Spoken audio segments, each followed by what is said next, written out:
नमस्कार, मैं हूं शिखा शुक्ला और आप देख रहे हैं एमपी दर्पण न्यूज। आइए रुक करते हैं आज की ताजा तरीन बड़ी खबरों की। बड़ी खबर, 100 से 150 परिवार 50 सालों से मूलभूत सुविधाओं से वंचित।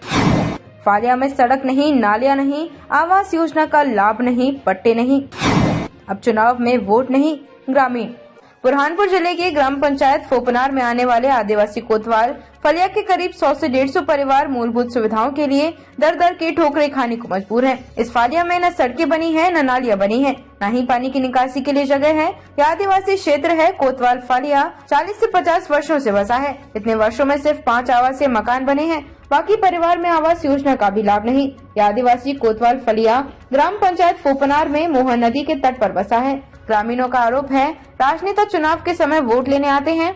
हमें नेताओं से और ग्राम पंचायत से मूलभूत सुविधाओं का सिर्फ आश्वासन ही मिला है। हमारे अभी तक मकानों के पट्टे तक नहीं बने हैं।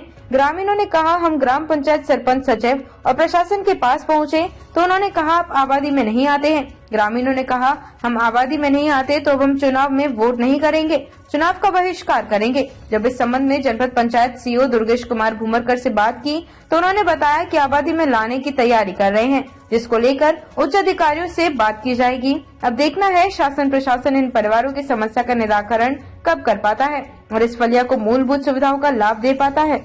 एमपी दर्पण के लिए बुरहानपुर से वसीम अहमद की रिपोर्ट। अभी ग्राम पंचायत सचिव से चर्चा की है। उसमें बताया गया कि जो मोहल्ला है वो चरमई भूमि पे पहले से ही रह रहा है, लेकिन उनके यहाँ पे आबादी मद न होने के कारण कुछ काम बचे हुए हैं। लेकिन कुछ ग्राम पंचायत द्वारा पानी सप्लाई वहाँ पे की जा रही है, स्ट्रीट लाइट की व्यवस्था की गई है और साथ में प्रधानमंत्री आवास योजना के भी नाम दिए गए, जिनके नाम आ रहे हैं और जैसे जैसे टारगेट आते जाएगा उनके मकान बनते जाएंगे। सड़क नाली नहीं है, बता रहे हो? सड़क नाली का भी बता रहा है सचिव के, कुछ बन गई है, थोड़ी बहुत बची है तो वो भी बन जाएगी। तो सब पूरा आबादी में है?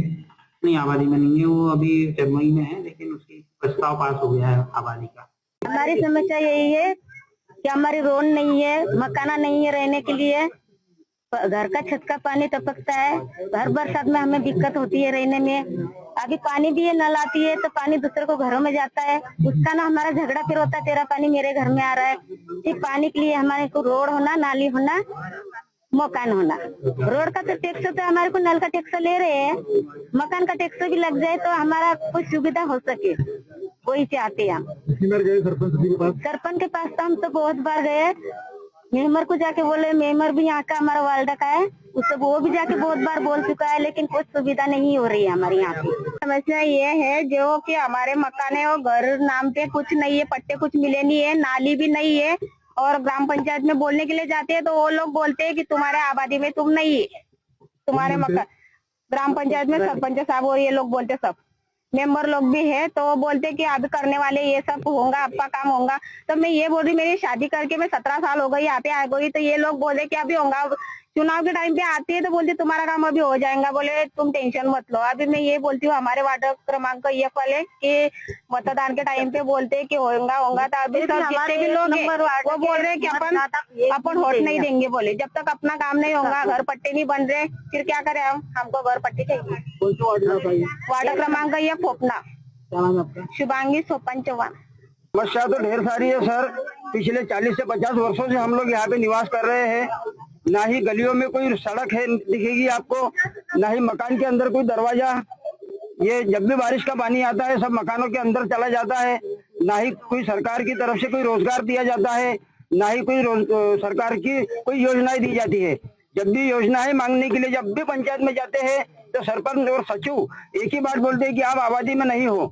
तो आबादी में हम लोग कब आएंगे, मर जाएंगे उसके बाद। अभी मेरी उम्र 50 साल हो गई, हमारे माँ बाप बूढ़े होके यहाँ पे मर गए, तभी के मेरे बच्चे आएंगे जब वो ये सुविधा ले पाएंगे।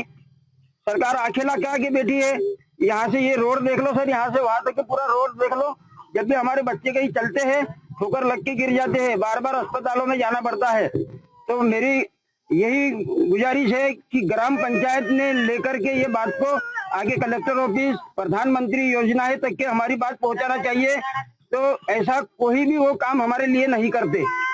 तो सरकार से गुजारिश है कि वो खुद उनकी आंखों से हमारी दशा देख करके हमारे को सरकारी लाभ देवे। अब तक के लिए बस इतना ही, फिर मिलते हैं ऐसे ही बड़ी खबरों के साथ। जब तक के लिए दीजिए मुझे इजाजत और देखते रहिए एमपी दर्पण न्यूज।